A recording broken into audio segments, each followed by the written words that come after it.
Alors, welcome, bienvenue to the Alliance Française AFUSA presentation with Chef Alain LeNôtre, creating a Crepe Omelette Souffle Loraine. Bonjour. Please take a few moments just to take a look at the AFUSA schedule. We've got some wonderful things coming up that you can see here, specifically Jazz in Paris, which we'll have right before Bastille Day. So take a look. We have a lot of wonderful events coming up. Here's a wonderful map of our Alliance Française network nationwide, where we all learn French, live French, and love French. So a couple of logistics that we go over every single time. Today's event will be in English and in French. Please stay on mute during the presentation and stay on speaker view. All questions should be added to the chat, and we will respond to all questions at the end of the presentation. If for any reason you have technical issues, just sign out and sign back in a couple of minutes. It's not difficult. And just so that everyone knows, the event is being recorded for our YouTube channel, and the total runtime is 1 hour. Right there. So again, bienvenue to Chef Alain LeNôtre. Alain LeNôtre is the third generation chef of the LeNôtre family. Chef LeNôtre is the founder of the Culinary Institute LeNôtre in Houston, Texas, ranked #1 culinary art colleges in the US for 3 years in a row by niche.com. In 2021, Chef LeNôtre contributed to the English translation and republishing of Faites votre pâtisserie comme le nôtre in English, French pastries, and desserts by LeNôtre that we hope you all own now. Next slide, please. So we have a couple of questions to ask Chef LeNôtre. So Chef, why is Faites votre pâtisserie comme le nôtre called a cult book?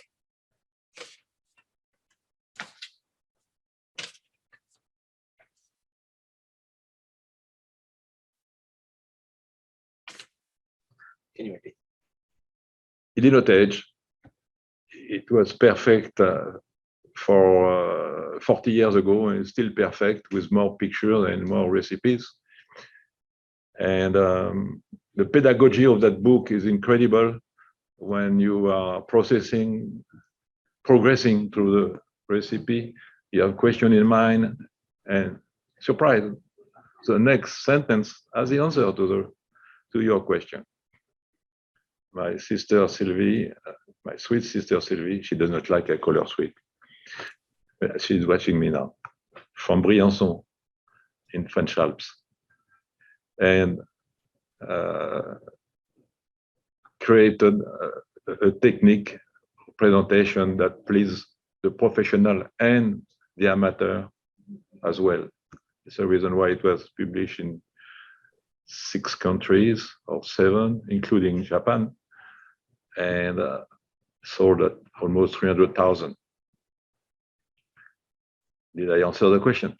Yes, you did answer the question, and that's extraordinary that it's been pre-printed in so many different languages and countries. So today you're going to help us with the fact that many of us struggle with soufflés. It looks easy, it sounds easy, but it's not easy. So our question to you today is, why do soufflés have the reputation of being so difficult to make? Good pastry. It's a question of practice and the right equipment and the right technique. And in case of the soufflé, it's a little bit magic, because those white eggs lift the batter,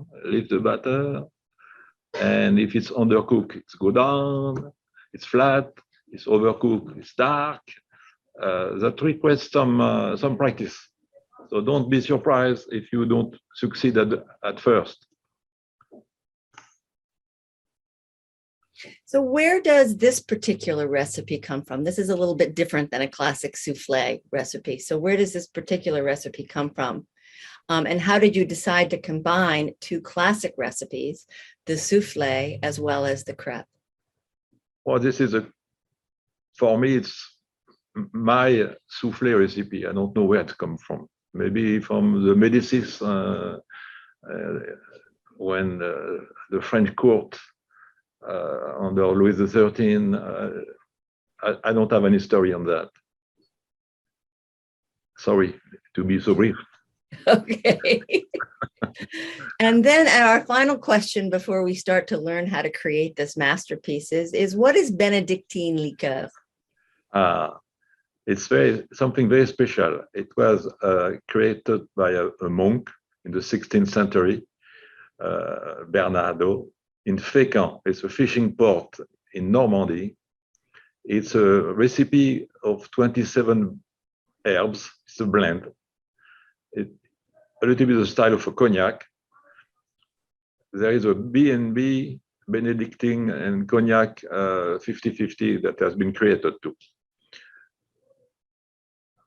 So it's very special. It's very old. Oh yes, it's a secret recipe. Only 3 people in the world know the name of those herbs and spice and the quantity. That's fascinating. Yeah, it's strange. So I've never had Benedictine. Does it have a specific taste? Does it have a specific value in this recipe? And it's up to you. Okay. you can be generous or not. Okay. Try it with not too much Benedictine, and later maybe with more. Adjust it. It's not recommended for the children. No, definitely not. I don't think so. Even with all the herbs and spices. Yeah. So Melissa, I think we're ready for the next.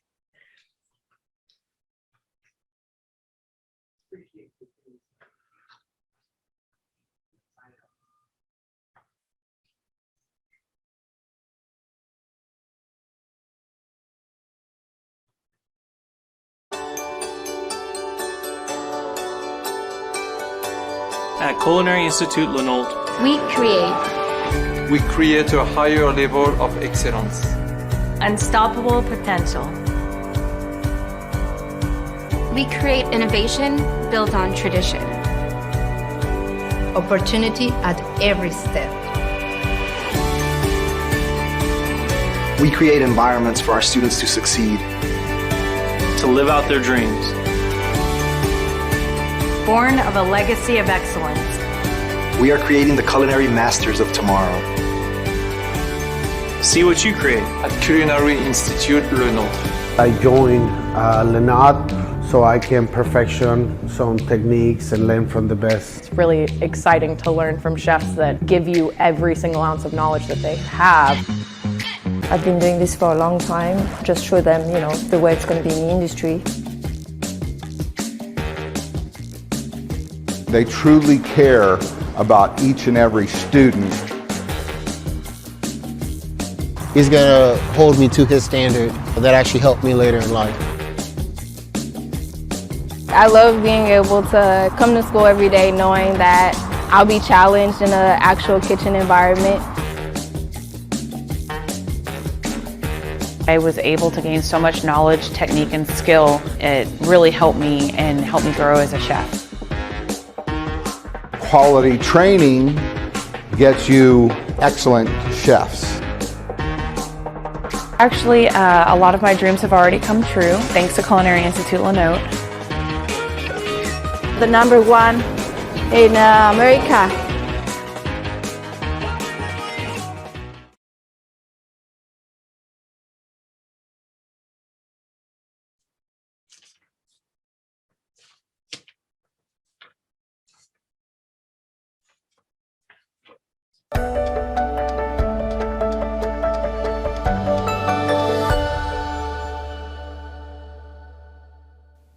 Good afternoon, les amis de la France.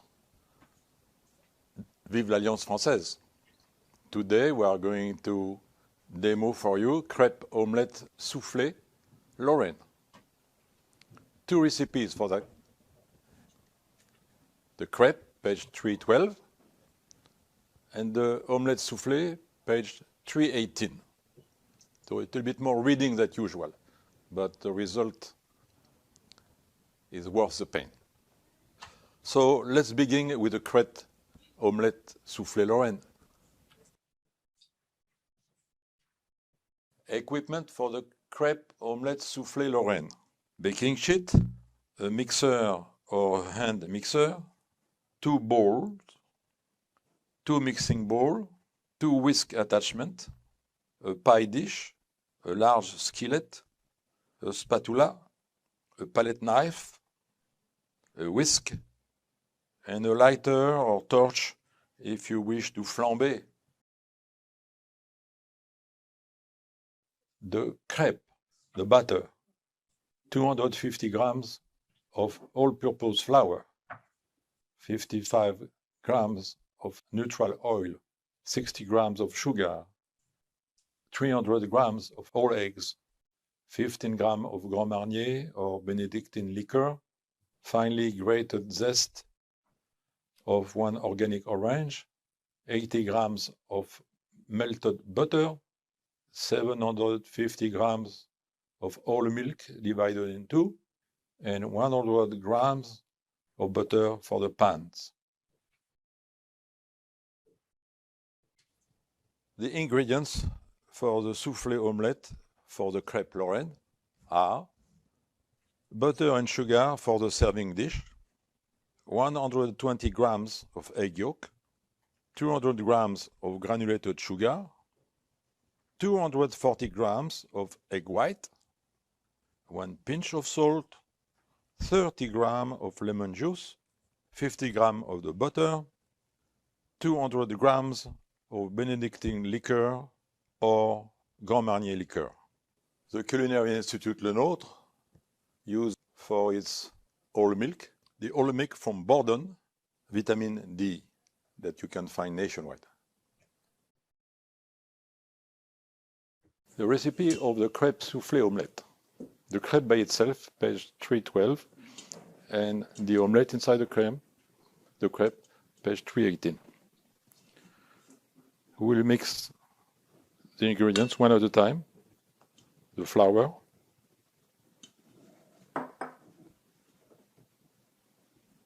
the oil,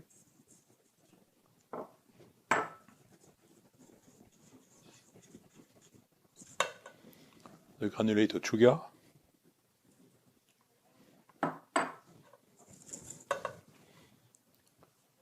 the eggs in 3 steps, and I'm mixing at the center of the flour, and I let the flour to incorporate the batter little by little. I don't go all the way. More eggs. Always just at the center. We should be able to do 15 crepes, medium size, with that recipe. The rest of the eggs.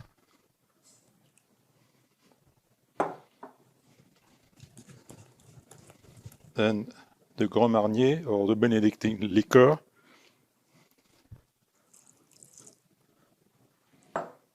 Before adding the butter and the milk,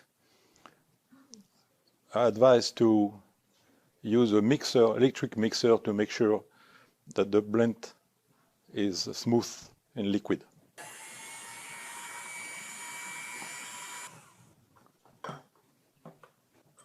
No, now it's creamy, ready to add the zest. The zest is optional. If you do Grand Marnier and flambé, use the zest. If not, it's not needed.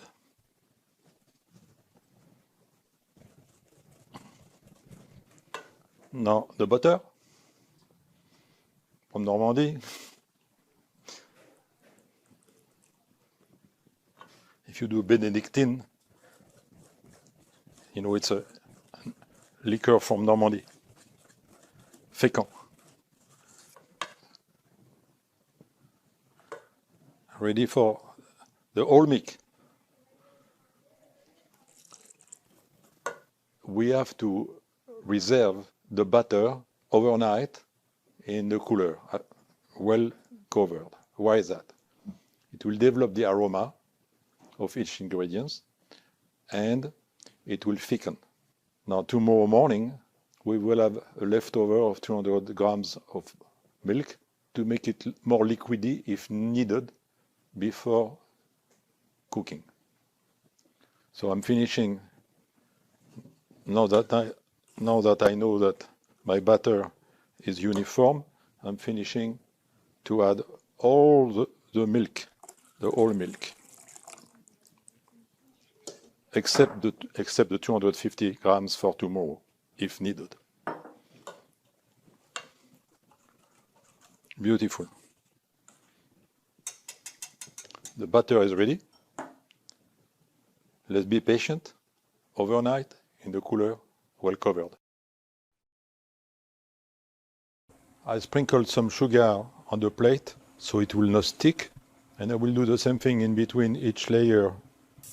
I'm melting the butter on a skillet, medium heat.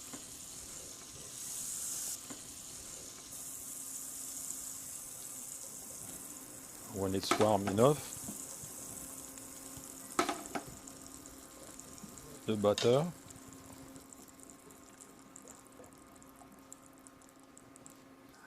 It's halfway through. I reduce the heat so it's even. And now we have to be patient before we can enjoy that delicacy. We are using a non-stick skillet. The temperature has to be medium. On this induction is 5.5. And it's cooking very nicely. Since we are going to fill it with the soufflé cream, et voilà. The Crepe Omelette Souffle Loraine has two phases. First, the crepe that we did earlier. Second, we are going to prepare the soufflé to be baked later inside the crepe, finishing them in the oven. So preheat your oven at 325 Fahrenheit. So we start with a baking dish of ovenable, butter and sugar in it. Then we are going to whisk the eggs and sugar and liquor to achieve a ribbon texture. First, the egg yolk to be whipped with the granulated sugar.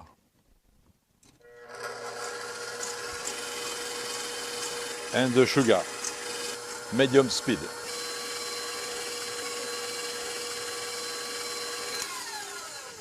Before adding the liquor, let's scrape the inside of the bowl.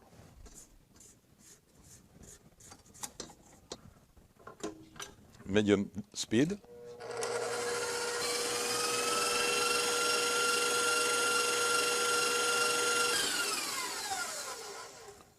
So now you are ready to add the liquor.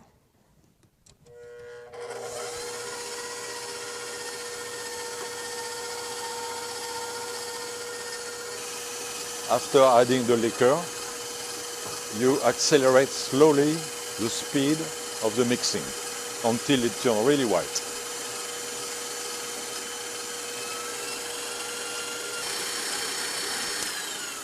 And I will scrape it one more time.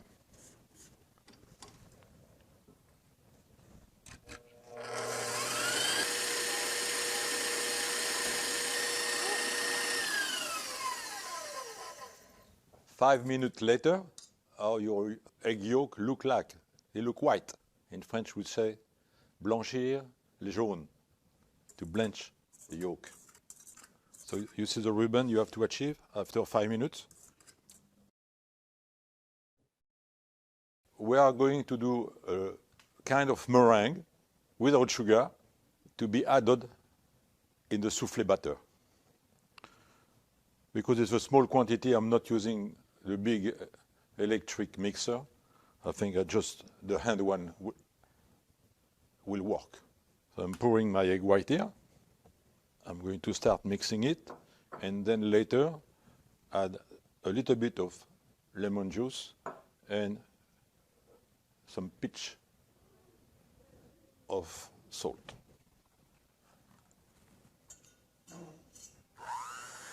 I start at the slow speed and accelerate gently. During the process, a pinch of salt, a little lemon juice,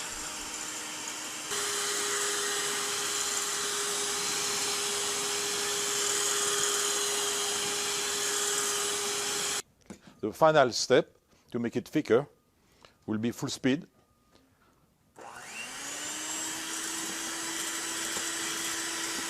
Full speed. When you reach that peak, that means the egg whites are fully blanched. Ils sont complètement montés. You see it here. This is the peak in the bowl. Nice peak. Okay? You stay vertical. Enough oxygen in my egg white. To finish the soufflé batter, I'm going to add my egg white gently, slowly, into the soufflé batter. That looks like a meringue, except that the sugar is in the soufflé batter. The egg white are blending nicely into the soufflé batter. And I turn and I lift gently, not fast. No, the soufflé batter is at the right consistency. You see, the batter is ready to be poured and cooked in the skillet. Ready to pre-bake the soufflé batter in the skillet. Medium heat. I'm waiting for the butter to be warm enough before pouring the batter into the skillet. And while I'm waiting, I'm going to prepare my first crepe, nicely baked on both sides, as you can see, but not too much because it's going to the oven again. Let's try the first soufflé.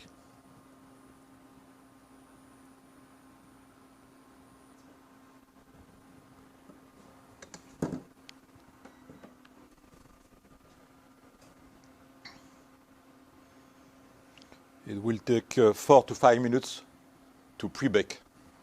It could be a good idea to spread the batter evenly in the skillet,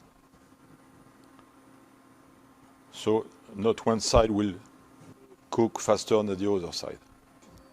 I'm checking the color before moving it to the crepe.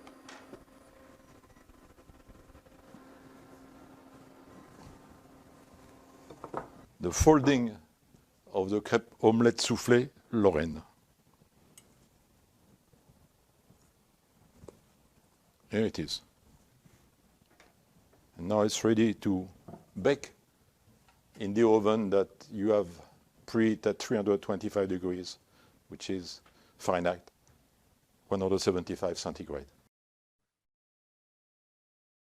While my crepe in the oven at 175 degrees centigrade, I'm preparing the soufflé. Flambé, Grand Marnier, warming here. When it's boiling, I will pour it on the crepe and let me test that gas. And I will do that. The equipment is working, it's a good thing. The liquor is warming, it's a good thing. Start to smell very good. Now this is a reward of the chef in the kitchen. Our Crepe Omelette Souffle Loraine spent 9 minutes in the oven at 325 Fahrenheit, 175 degrees centigrade. And now we are going to do a flambé. So I'm opening my gas sterno, lighting it.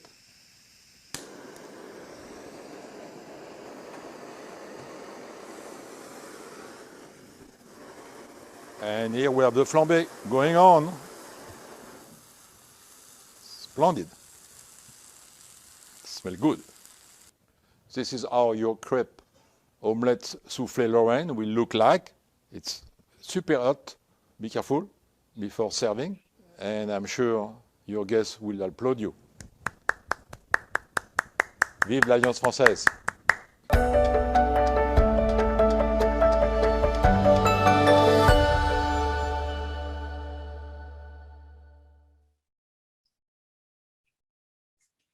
Thank you so much, Chef LeNôtre. I think we're all ready to prepare this fabulous recipe, but I think there are also a couple of questions. So I'm going to go to the chat.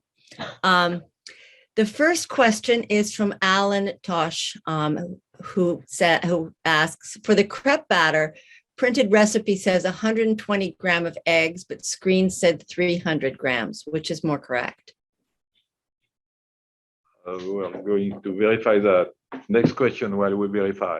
Okay. And I had the same question. So Kurt Cazero asks whether or not you use salted butter or unsalted butter. Unsalted butter. Okay. Because we didn't see that in the book. So unsalted butter. Yeah. And hang on a second. So another question. I noticed that when the eggs were being prepared to be mixed into the batter, they were not pre-beat. They were not they're individually. Do you always add just one egg at a time or a couple of eggs at the time, or do you very often when we cook at home we beat the eggs up first and then pour them in? Is there a reason that you incorporate them? Oh no, we don't mix them one egg at a time, because you will notice in my recipe I'm speaking of grams of eggs or grams of white, not eggs, because you have different size of eggs. You have small, medium, large, very large. So forget the number of eggs. Weight them in using the gram. And then do not pre-beat them. Once you have the correct measurement, you add them just whole. Correct. Okay. So I have the answer to the question. The good quantity is 300 grams of eggs. Okay, 300 grams of eggs is the answer. Hold on, to 300 to 260. Okay. Another question. You did mention that you were using, I think, butter from Normandy. What is your favorite French butter? Or what is the best French butter is the question from Bonnie. The one from Normandy, especially because of the quality of the animals and the weather and the herbs, but especially that the way it's fabricated. The water is extracted from the small milk first, and then the water. Mm-hmm. So it's thick, it's tasty, because there is less water in it, and less water you have, easier it is to cook or bake with it, because you know what result you are going to get. Do you have a name of that butter and where it can be found? Do you have It will come back. Okay, all right. When it does, I think we're all waiting with bated breath to find out where we get this fabulous butter from Normandy. Mm-hmm. So we have a couple of questions on the batter, and then Kirk Cozero is asking about the milk. Oh, maybe that has to do with the butter. Does the Normandy butter have more milk fat than regular butter? I have the answer to the question at the same time. Okay. The most famous one is Échiré, Echire. Échiré. It's a small town where the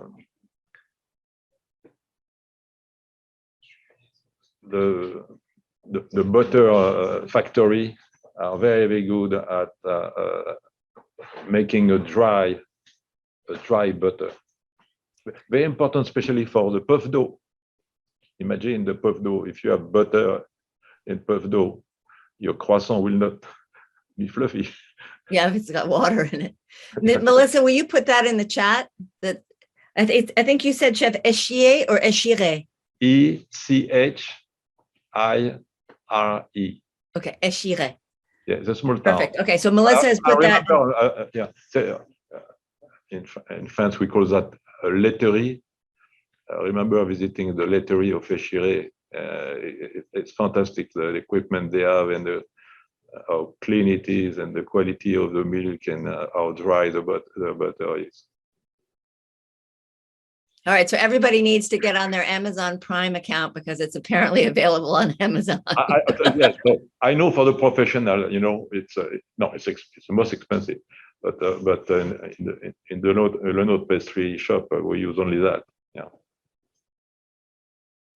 So another question, you mentioned well, I had two questions. So when you say neutral oil, what do you recommend as a neutral oil? I mean, is that a vegetable oil? Is there a specific neutral oil that you would recommend? Vegetable is fine. Canola. Okay. Yeah. Neutral mean no flavor. No flavor, obviously. Yeah. And then I was very interested in the combination of the Benedictine and then the flambé that you did with the the Grand Marnier. Right. Because Benedictine basically has a honey taste, doesn't it? I mean, even though we don't know what's in it, but it's more of a honey flavor. If I remember correctly? Not at all. No. No. Okay. The Benedictine has herbs and spice flavor. So is there a reason that you have the Benedictine in the crepe and then the Grand Marnier as a flambé? I mean, is there a reason? No. You have to decide before you start if it's going to be with Grand Marnier or with Benedictine or with rum. Okay. Or with nothing or no alcohol. Exactly. I don't blend them either. So another question here, we have a question from the registration form. Interest in cooking with almond flour, which is much higher in fat content. Can you repeat the question? Can you make these with is that the question, Melissa? I think it's, can you use almond flour? I don't see the advantage of using almond flour. Well, I think some people are gluten-free. I think that's usually people ask. Oh yes, yeah. Oh yes. No. If you don't want gluten, buy gluten-free flour mix. Yeah, I've used that many times, and it's very. So you would recommend that then over almond flour? Yes, yeah. But I never try it with almond flour, to be honest. But I don't see the point. Okay.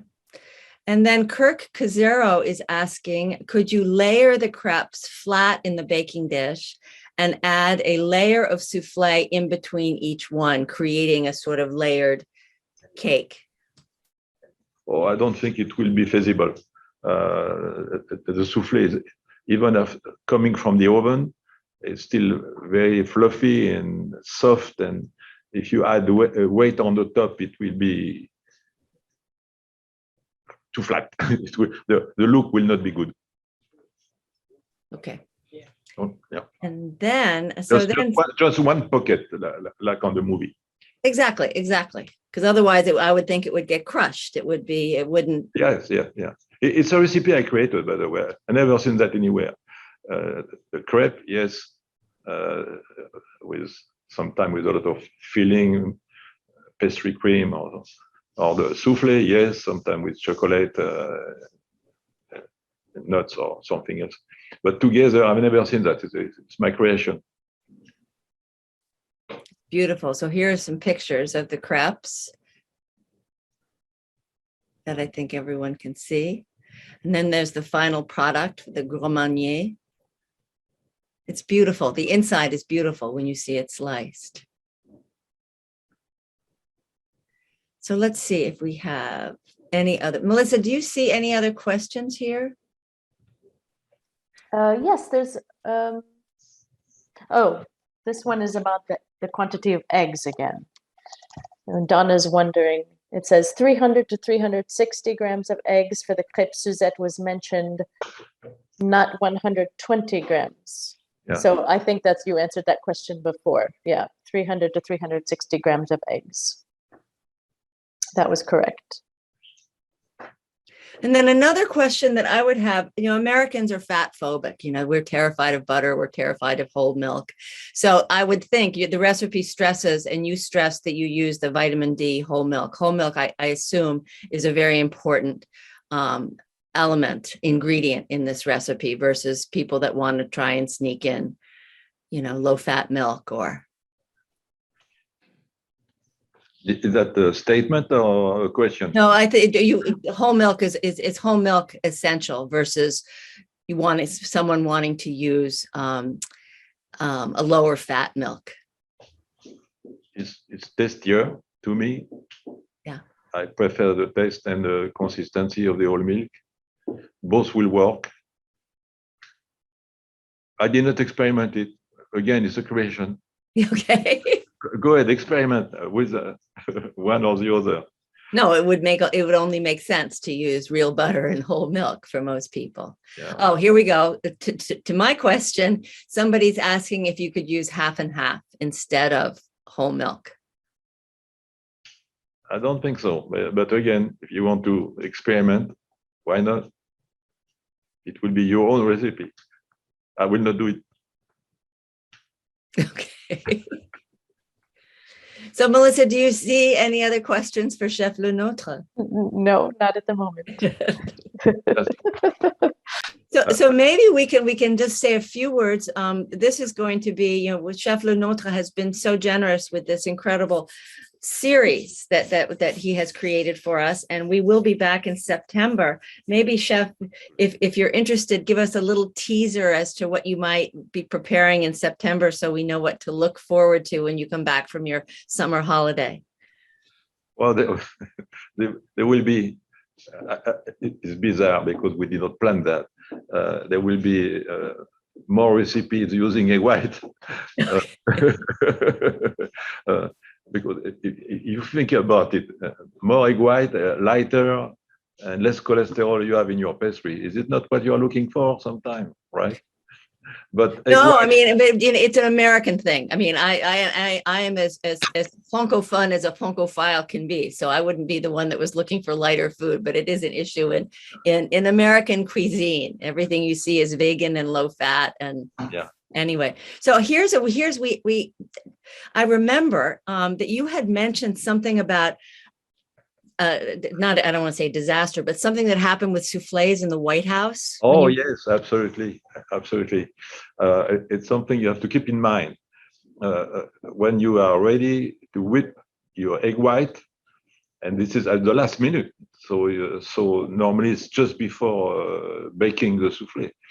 You have to make really sure that there is no leftover of egg yolk in your egg white, not even a drop, or in the equipment. The equipment is perfectly clean and dry, like coming from a dishwashing machine, and there is no drops of egg yolks under the mixer.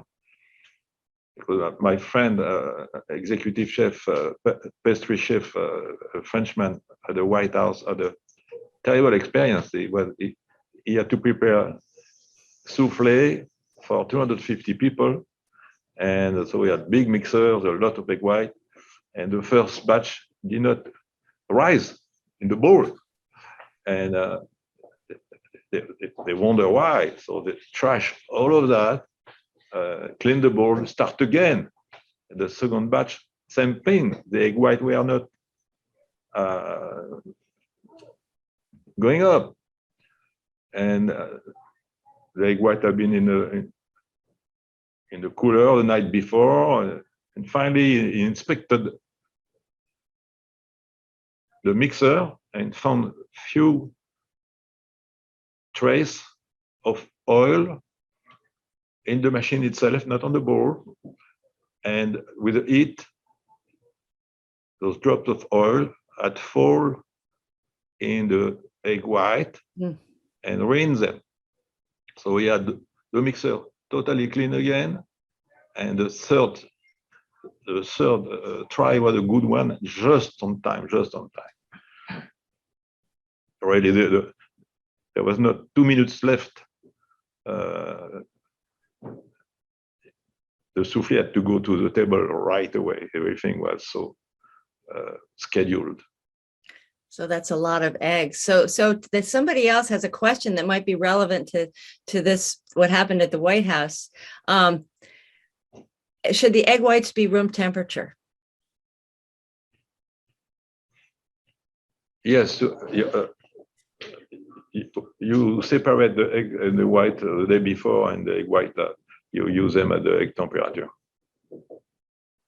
So they're not. So they're refrigerated overnight, or they just they're at room. They're overnight. Yeah. Okay.